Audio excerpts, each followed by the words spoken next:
Moi je m'appelle Lorenz Blair, je suis le nouveau stagiaire donc 2012 ici aux Hospices de Beaune. Donc je fais mes études sur Dijon, donc en DNO. Je suis en deuxième année pour devenir oenologue. Et donc là les vendanges viennent de commencer. Donc lundi on a rentré les polyficés, lundi mardi, et là on commence avec le rouge, donc surtout le Volnay, et du Beaune Nicolas Rollin.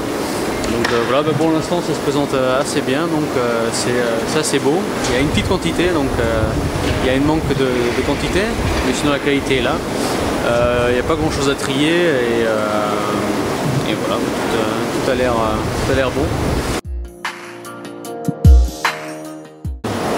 Eh bien écoute, j'ai postulé, là c'est rigolo parce qu'en général ils ont toujours des stagiaires filles et j'étais le seul garçon à postuler cette année et ils voulaient changer, donc finalement j'ai été pris ici. Donc voilà. Okay. Qu'est-ce qui diffère ici par rapport à cette région?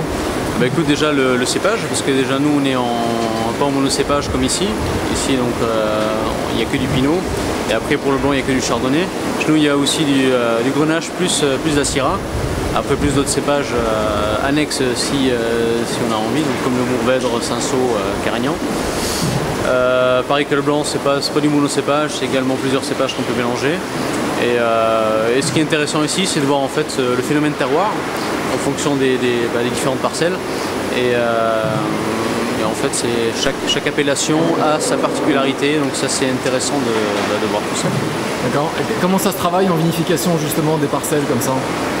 Ah ben, chaque parcelle a ses typicités, donc par exemple le Pouilly-Ficé normalement a des arômes assez vifs, donc assez aérés.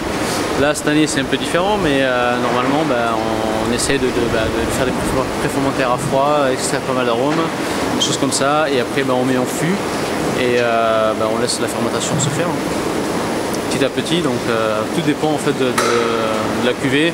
Là on veut plutôt être sur des notes frais. Donc là on va faire plutôt tout ce qui est macération préfermentaire à froid,